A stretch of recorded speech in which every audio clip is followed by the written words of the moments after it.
Update अवां सां share कंदासीं। भगोबैन शहर में एसी फैज़गंज फूड डिपार्टमेंट खैरपुर ऐं SHO फैज़गंज अगवाणी में कणक जे वापारनि ख़िलाफ़ कार्रवाई कई वई आहे। ही ताज़ो तरीन अपडेट अवां सां शेयर कयूं पिया। वापारनि जे कणक जे गुदामनि ते छापा हया विया आहिनि। वापारी अशोक कुमार जे दुकान तां 500 कणक जूं बोरियूं हथ कयूं वयूं आहिनि।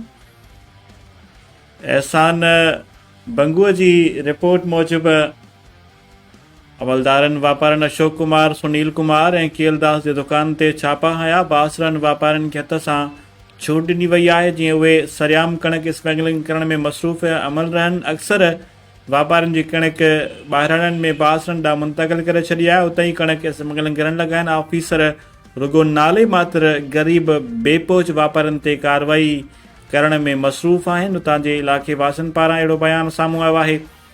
एसी फैज़गंज फूड डिपार्टमेंट जे अमलदारनि ऐं SHO फैज़गंज खे भगोबैन शहर में रुगो दीवाननि जे गुदामनि जी तलाशी वरिती पई वञे। बाक़ी वापारनि सां मिली भगत करे वापसि हलिया था वञनि।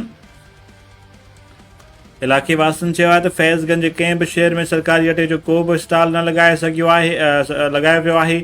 आवाम अटे जी लप लाइ परेशान बणियल आहे। सस्ते अघ ते अटे जा स्टॉल हया वञनि।